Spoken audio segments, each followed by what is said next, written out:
Hey guys, so I thought today it might be fun to do this super simple abstract boho geometric minimalist poster in Affinity Designer, just because there's a lot of people out there trying to learn Affinity Designer, and having something simple to create is probably a fun place to start.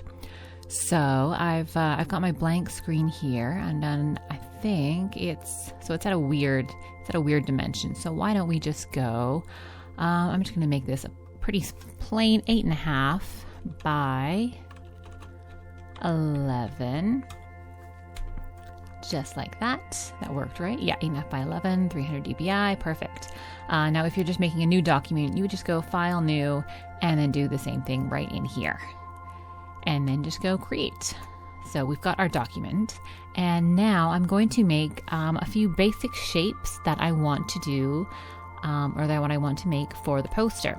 So to start off with, I'm going to do some pretty simple ones. So I want to use a circle. So that's using the ellipse tool here, and you just draw it like this. And you can press Shift to constrain your proportions so you get a nice circle rather than an ovally oval like that.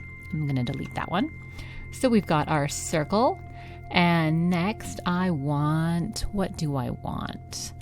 How about a half circle? There's a crazy idea. I'm going to just drag this here. I'm pressing Shift and Alt. Basically, I'll do that again. So I'm here, I'm clicking on it and then pressing Shift and Alt at the same time and dragging it down so it just copies it and pastes directly without having to go, actual copy paste. So we've got our second shape here, and now I'm actually just going to turn this into a half circle. So there is actually a shape that you can use called the segment tool. That'll kind of get you a half circle, but it's not like a perfect half circle. Although I think, you can actually just budget up this way, and then you can get it right on. I want that on 50% right there. So then you've got a beautiful half circle. And if you want to do it this way, this is the way I usually do it, or just with any shapes. I'll just grab just a nice something with a straight line. I'll draw it over top, and then I will select both, and I will go up here and press Divide, and then I've got my half circles. And whatever this shape is. I'm sure there's a name for that, but I don't know what it is. So go ahead, half circles, many half circles, which I'm not sure how many of those I'm going to use. Probably just the one, unless we change things up. So I've got my circle and my half circle. These can go over here in case I mess up this one. And now I want the tricky shape. So the tricky shape is the weird liney shape. So there's a couple ways to go about this. Essentially, you could create a bunch of circles within circles within circles, which is super annoying, or you could actually create a bunch of strokes inside. So there is a function that allows you in Affinity Designer to add multiple strokes. So you could basically put a stroke all the way into the inside of the shape and then a whole bunch out on the outside. But for these purposes, that takes a bit long. So we don't really need to do that for this. So we're just going to do something super easy. And we're actually going to grab the spiral tool right at the bottom here. And click and drag. And we don't need to press Shift because Shift, it constrains proportions regardless. And we just place it. Make sure it's got a stroke color like this. Give it a black. And now we can adjust how many turns, so how many times it goes around this loop-de-loop.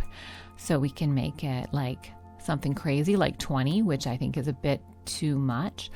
Or we can make it something normal like 10. I think 10 is a pretty good number. Yeah, we'll go with 10. It's a nice even number, why not? So I've got my 10 spirally turn things, and now I'm going to go expand stroke. So I just pressed right click right on there, right click, expand stroke. So now it is not just a line, it is a shape. And now we can mess with it however we want. So now I'm actually going to do the same thing I did earlier with the circle, and I'm going to grab a square and I'm going to cut this up like so. but I'm going to do it with a shape that doesn't have a stroke. So let's set that to none. And I'm going to select both shapes and then divide. Now I can select all of this lower stuff and get rid of it. And I'm going to do the same exact thing to the other half of this. And select all of that and delete, or I mean divide, sorry. And now delete. So now we have our really intricate Wi-Fi symbol that we're going to use.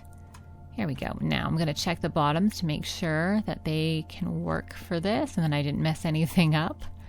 And I think those look pretty good. So now I'm just going to draw extra shapes on here to have them extend down. So I want to get this nice and exact. So that one looks pretty good over there, but that's not perfect here. So I'm going to take off my snapping and my guides. And I'm just going to get super, super close with the zoom tool. Super close, and bring this as close as physically possible. There we go. Zoom all the way out, or press Control-0 to zoom back to your page. And we have our little line. Now I can extend that line down a little bit just by dragging it like that. Beautiful. Now we need to do it with all of these. So to make this a bit quicker, I'm going to press Shift Alt and drag it to the next buddy over here. And then I'm not going to check it too closely. I'm just going to press Control J and duplicate it as many times as I need. And then with this last one, I will move this one into the proper place that I need it to be. Now this one, because it's like a slightly weirder curve, it's going to be slightly off, unfortunately. But I still want to get it as nice. That's pretty good. I want to get it as perfect as possible. Well, I think that'll work. Okay, zooming back in here, and I'm just going to select all those lines and go up to here for my alignment, and I'm going to select them so they space horizontally like that. So they essentially distribute evenly amongst themselves, I guess. And then I'm just going to shimmy it up a bit to get rid of that weird line. There we go. So now we have our, whatever this shape is called, thing. And I'm just going to extend that now. I'm going to extend it down. If you press Shift, it'll do that. But I don't want it to do that. I want to extend the shape, extend super far. And then, actually before I do anything, I'm going to grab this and just drag it with Alt just to copy it over there. So I've got a whole bunch of stuff off of my artboard here. Now to do that, it's my backslash button. Yeah, it's my backslash button. I'm trying to figure if there is another name for that. No, I think it's just the backslash button. Although there is, where is it in here? It's somewhere in here. It's view mode. Is it view mode? No, I forget where it is. There's somewhere, I used to only know the menu tool, but now I only know the keyboard shortcut, and I don't remember what it is. I will figure that out in just a minute. How to do this in the menu bar. So give me a sec. I will figure that out in just a minute. But first, I'm going to select all of this and make it one shape. I'm just going to go up here, press Add. So now this is all one beautiful shape. And we can do some fun things with it. So actually, I still need this one again. I'm going to have this one over here, and then I'm actually going to grab this one back again like that. Actually, no, I don't need that. I do need this one. Okay, never mind. So I'm going to duplicate this one with Alt Drag, and I'm going to bring these ends right back up. So I'm just going to grab the bottoms with the Node tool and bring up those anchor points to about maybe there. I think I can always change them afterwards, so it's not a big deal if you don't get it the exact length you want.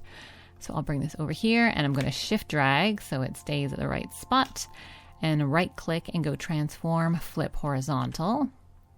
Zoom in just a little bit, and then just use the arrow keys to kind of bump it over here. There we go, until they get perfect. I don't like that little bit, but we can always fix that. Actually, they're all kind of doing that. So why don't we maybe move it over a bit more so they look a bit happier. Like that. Are they happy like that? They're pretty happy like that. I think that's good. It's like a happy little rainbow. Okay. And select all of that and add again. So now it's all one shape. And I don't think we have any weird stuff going on. At least only weird stuff if you massively zoom in. If it looks good from like a printed, the dimension it's going to be printed at, then I think you're okay. So now we have our shapes. We've got our circle, our half circle, our, rainbow, and our, waterfall? I call this a waterfall. I'm going to call it a waterfall. Why not? Okay, and now, it's, sorry, I did look it up. It's, the tool or the keyboard shortcut that is this, which is my backward slash, is in here. It's view mode and clip to canvas right there. There you go. Okay, so that's what this does. So I do this a lot, especially with posters like this, where I might have stuff like falling off the edges. And then, if things get really, really messy, you want to be able to just see what your poster's going to look like without all the mess on the edges. Okay, so next we want to pick our colors. So I am, because this is like a boho geometric abstract minimalist poster, we do want some colors that are going to be similar to that kind of look. So to find my color scheme, I'm just going to draw some squares and drag them with Shift Alt and then press Control J just to duplicate. And now I'm going to I'm going to pick my colors. So I want like an orangey red color. Orangish red, not quite, maybe more orangey, like a burnty orange reddish. That's actually not bad. I think we can go with that.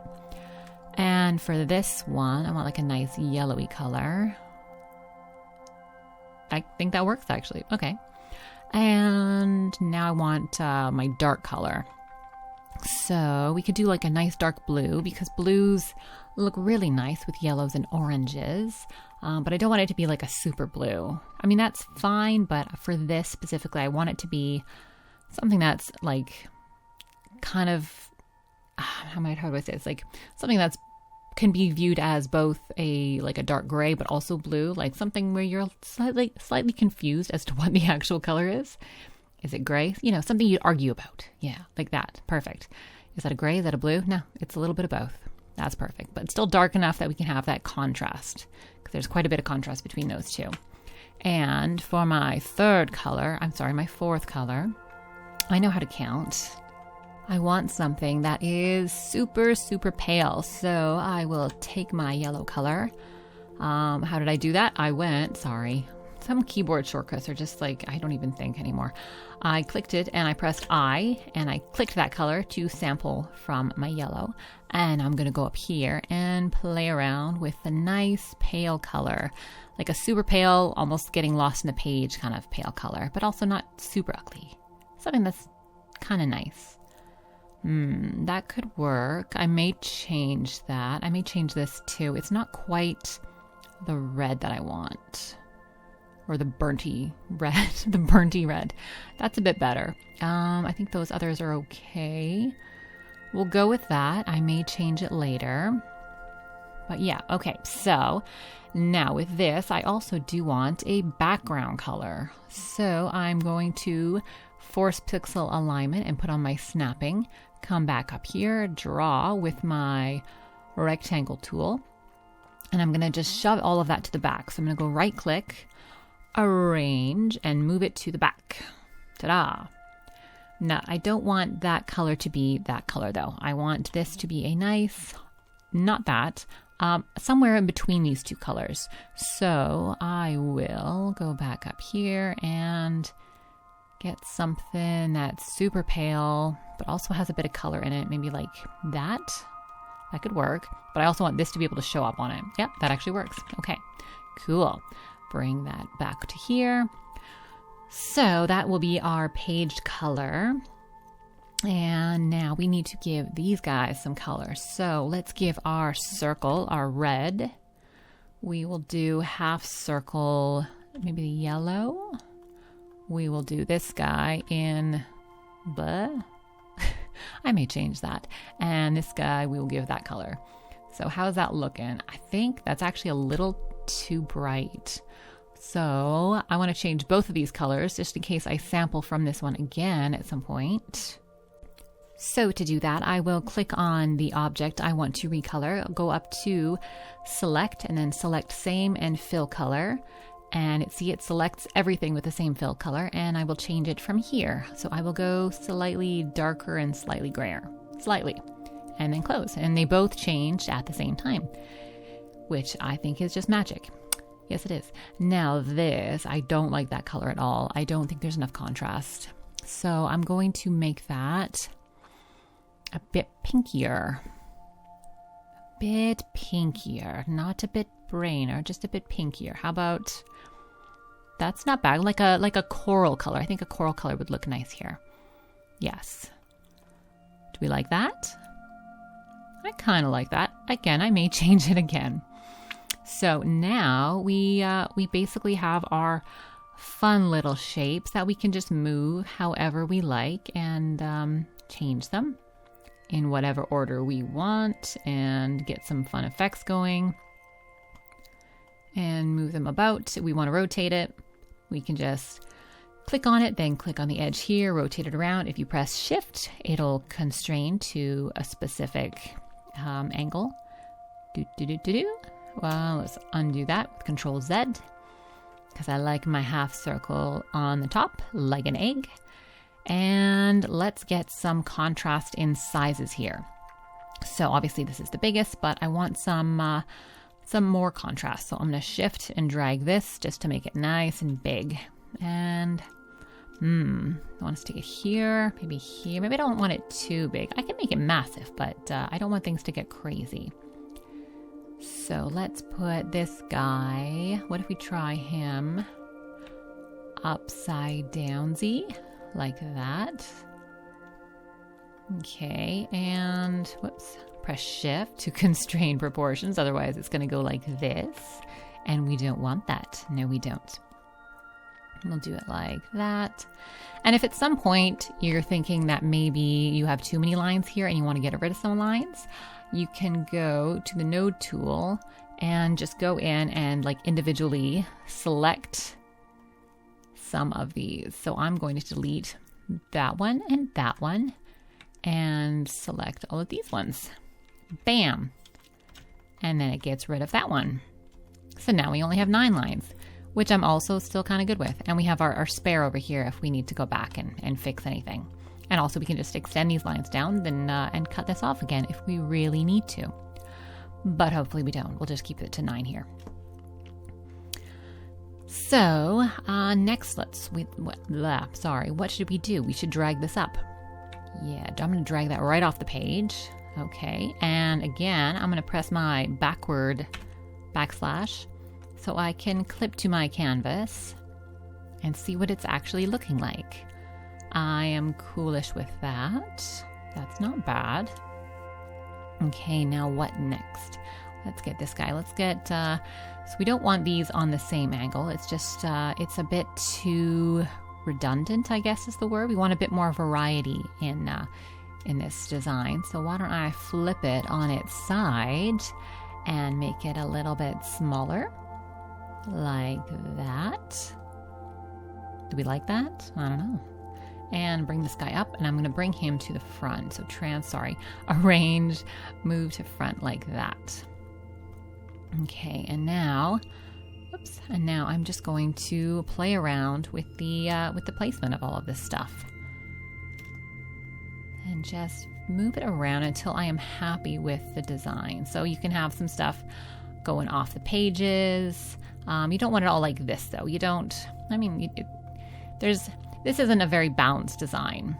So there's a lot of white space in here that you're expecting. I mean, if you had text here, then that would absolutely work. But right now, it's just white space in an awkward place. So we want to bring some stuff back around. So we have natural white spaces that look deliberate, not like an accident. So we could move this. Let's make this a bit bigger. We do still want a bit of variety in size, although this is getting to be pretty similar in size to that, which might actually work. Okay, I'm actually going to take off the force pixel aligning and the snapping right now because I don't want to have anything snapping right now. And now this guy can just be right here. Now, what if we wanted to make this a bit thicker? So maybe we don't like how far apart our lines are. Well, we could go up to stroke, or up here, and then just set the same fill color to stroke color. And then we go to stroke and we just make it a little bit thicker like that. So I can put it on to, I don't know, 2.5, maybe 3. So that's with a 3 stroke width. And it's got some curvy edges here, which I don't really want. So I'm going to make those square caps. And there we go. Square caps and miter join. So we have our nice square sharp edges here, like we did before. So we could have that, or if we don't want it, we just take away our stroke color. But it's up to you. I like it both ways, and that's a problem. I'm never satisfied. Okay, so what if we do that to this guy to mimic this?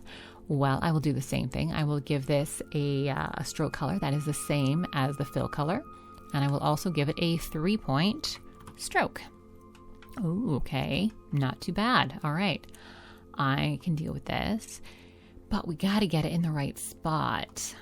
Do we want it to be perfectly centered in here? No, not really, because optically, since it is coming down this way, it might be a bit nice to not be perfectly centered, like it has some room in the circle to, I don't know, be a waterfall, I guess. I don't know, it just feels better if it's doing that.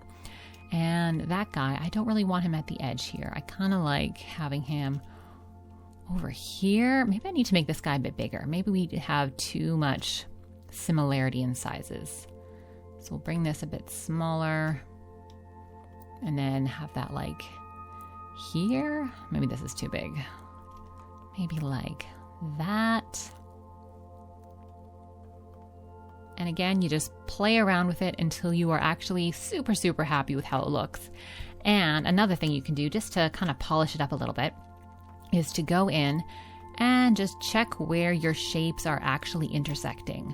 So you see here, this is looking a little bit like a mistake. So when you have shapes that overlap, you want them to overlap deliberately, like that. So it's definitely looking like it's an overlap. But if it's just a little bit, it kind of catches the eye, and you just look at it as something that just doesn't look quite right. So here, that looks like a deliberate overlap. Like it's not. It's hard to explain this. It's not like right here, but not. Because that, I mean, maybe it's the designer thing. That would annoy the heck out of me. So we're going to put it so it looks like a deliberate design choice. And same with all these little parts in here. Like sometimes you can have a design where like something just peeks out just a little bit and it just drives you nuts. So we're going to avoid that and have it all look all pretty fancy.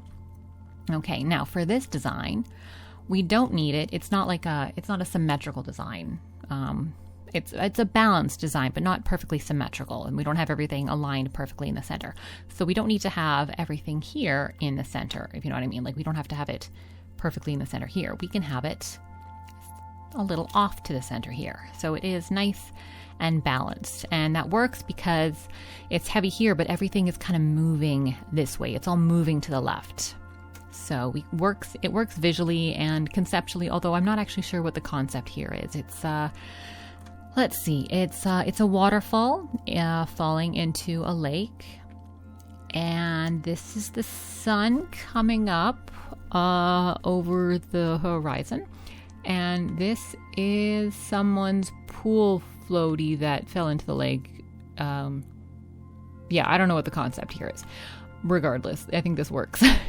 So there's a couple more things that we can do, and at this point, please don't forget to save. You want to remember to save just all the time. Oh, actually, I forgot to do this. These guys have a stroke. Hey, let me select you. Did I group it all? I did. I grouped it all together. Ungroup, and I press Control-Shift-G to ungroup. And to group items, it is you select them and then Control-G. That groups them together. But I want them ungrouped right now. So I forgot to do this one. I wanted the square cap and the miter join. Yeah, so it has my nice Sharpie edges there. Okay, I don't like those little things On here though, that's actually driving me a little crazy. But I think, nope. You know, I think for this, we'll just leave it because you can't really see it from a distance. And I think when it's printed, well, I mean, this is something, if it was being printed for a client, that's definitely something I would test. So if it's going to be printed, yes, absolutely print it out, see how it looks. And if you see anything weird, then go back in and change it. But if it doesn't print out weird, you don't have to worry about it. Like, yeah, if it prints out good, you're good. So again, sorry. If we want to add anything else to this, we could add some noise. So I really, really love adding noise to all my posters. So we would click on what we want to add noise to. So we want to add noise to this color. Then we go into the color tab and we select the fill color. And then we just click on here to switch to noise. And then we just add some lovely noise. I usually try to add like 20% because it's just a perfect amount where you just get a little bit of noise, but nothing crazy. And I'm going to do the same to all of these guys. 20 here, and 20 here, and 20 here, and my last dude here, 20. There we go. See, and it just adds a little bit something extra. I quite like it, how it looks with just a little bit of noise. And I'm going to save it again, because that's what you do. And the very last thing we can do is we could add like a little bit of text in here, but I don't know if I want to add text. I do want to see though how it's going to look with some texture. So you can, if you like, go add some texture from like a photograph. So if you want to go to like Unsplash or Pexels and just search for like a texture or paper texture or any kind of texture you want, you can do that. So I've got one from Unsplash, and which one am I going to use here? I'm going to use this one, I think, this one. So this I think it's just like concrete. So I just dragged it in from my desktop. I'm just going to resize it here to get it right on top. And I do want to have it right on the top, so I don't want to move it anywhere. I just want to make sure it's actually covering everywhere. And now in the layers panel, I'm just going to play around with the blend modes. So you can see as soon as I start playing around with it, it's getting some nice, have some nice cool effects here. So you can play around with multiply, color burn, linear burn, all of these different crazy fun ones, and see what you like best. I think soft light might be the nicest because you've definitely got the texture in there, but it's really subtle. Quite nice. And then I can play around with the opacity of that until I really like it. So I might bring that down just to like 75, maybe 60. Yeah, that's nice. Beautiful. And I'm going to save that again, and I think that looks pretty good. So if you are going to print this, you should make sure that, if you do the same thing with an image, make sure that your image is the right size. It's like 300 dpi and it's CMYK and all good to go. Because if you print it and it's low res, it's going to show up here. But this one looks okay, and I'm not really planning on well, maybe I'll print this. I haven't decided yet. If I do, I may have to double check the image. Regardless, this is a fun activity to do, and you can still play around with all of the shapes to your heart's content and make lots of different designs. Another thing I like doing with these boho posters is adding some organic shapes. So you'll see a lot if you even just like Google abstract geometric boho posters. Some of them have a lot of like flowers and leaves and things. Some of them even have face contours in them, just for some organic shape to kind of break up the geometricness of all of it. So one thing you could do is simply draw in a shape. So we can go up to the pencil tool here and put on our stabilizer. So the stabilizer is helpful. So this is without the stabilizer, blah, blah, blah, blah, blah, blah. It's awful. And this is with the stabilizer. Oh, hello. Ooh, I can see what I'm doing and it's beautiful. Yeah. Anyway, so what I like to do is, using the stabilizer, is just draw some sort of shape. Now maybe I'll draw it up here where there isn't a lot of stuff. So I'll just draw some sort of organic shape up here and finish it off there. And we just have like a nice little line that just kind of breaks things up. It's not It's not as geometric. Oh, taco. This looks like a taco, not a sun. I just saw it. I just saw the taco. Okay, that's a taco now. Sorry, off track here. So now we can change the stroke on this if you want it to be a little thicker. I think here, I don't remember what the stroke width was on that, but we can make it so it matches or not, and we can change the color of this to one of our swatch colors that we have used previously, or you can again press I just to grab. The swatch color of your choosing can be the taco color or the sun lake color or the blue color, whatever you like. And we can also go back into color and apply some noise to it. You can apply noise to stroke colors, which is pretty cool.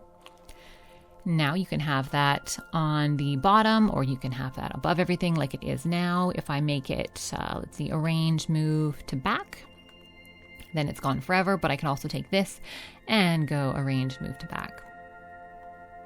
Whoops, sorry, that was my texture, not my other thing. So I will move that just a bit. So it's way back there. So we want this moved. Yeah, we want this one moved, arrange, move to back. There we go. And this is our texture. We want that to be on the very top of everything. So actually we'll make sure it's already on the front. Okay, we're good. So yeah, you can draw some nice little things in there if you really want, just to break things up. Maybe I'll move my texture for now because it's going to get in the way. You can also, can I grab it? There we go. You can also give it a really light stroke so it's a little bit differenter. That's not a word. The word is different, I believe. But I want to say differenter. Not that makes any sense. So let's try for a stroke of 2. Okay, I like that actually. And that I may bring that actually to the front. Okay, I like that. It's just like a nice kind of different just shape that's a bit more organic. I keep saying that, but I think you get it. And we can move that around. We want to keep it there. We want to have it somewhere else. If you don't like that, you can also make that much bigger. So you can move it around, or if you press shift, it'll stay the same size. And you can just put it wherever you like. You can go right in the middle of this whole thing, just cutting it all in 2 like that. Let's see, we want it somewhere else. Yes, but now I want to see what it looks like in yellow. So let's go to our swatches and yellow it. Not bad. I don't hate it, but I kind of still like it here.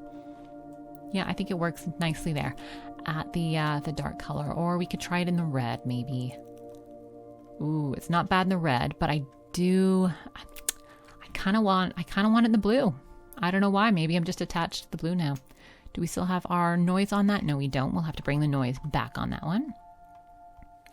And we can duplicate that. We can duplicate it down there. Or, and again, to do that, I'm clicking on it and pressing Alt so it duplicates like so. And you can do that as many times as you want to get some cool stuff happening. So I think that might be too much, or maybe this needs to go on the front. No, I liked how it was before.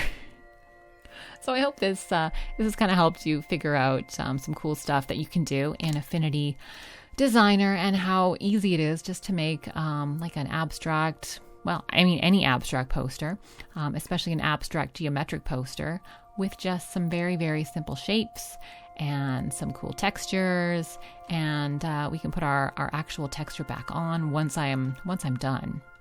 As I don't think I'm done yet. I still want to figure out what I'm doing with this. Do we like this? Do we like that? I don't know, honestly. This is hard when there's no no end goal for a project. It's like, when do I stop? When can I stop? What if I move it over there? And I move this so it's just onto the taco. And then what if I make that red? How does that look? Does that work? Should I put that somewhere else entirely? Or maybe I should draw a new line there. We have one line, but what if we had 2 that were different? Well, what if I did another one that was like up here? How's that? I mean, that could work. I think I'm getting carried away at this point. I don't think we need to keep going crazy with this. So I think maybe I will call it a day.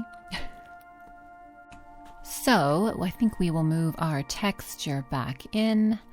Have it nice on top of everything. Let's go arrange, move to front, make sure it's on the top.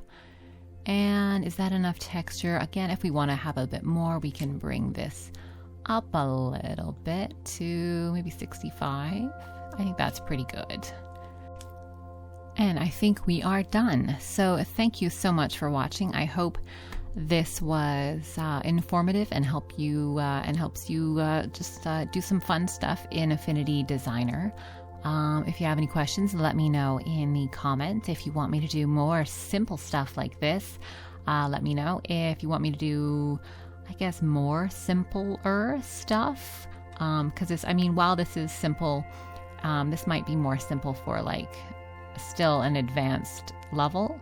So if you want some really basic Affinity Designer stuff, let me know and I can do some of that, like just basic stuff that'll kind of help you get into the program, or just maybe just some basics of, like, I don't know, making logos and vector design in general, I don't know, anything. Just let me know what you want to see. All right, thanks so much. Bye.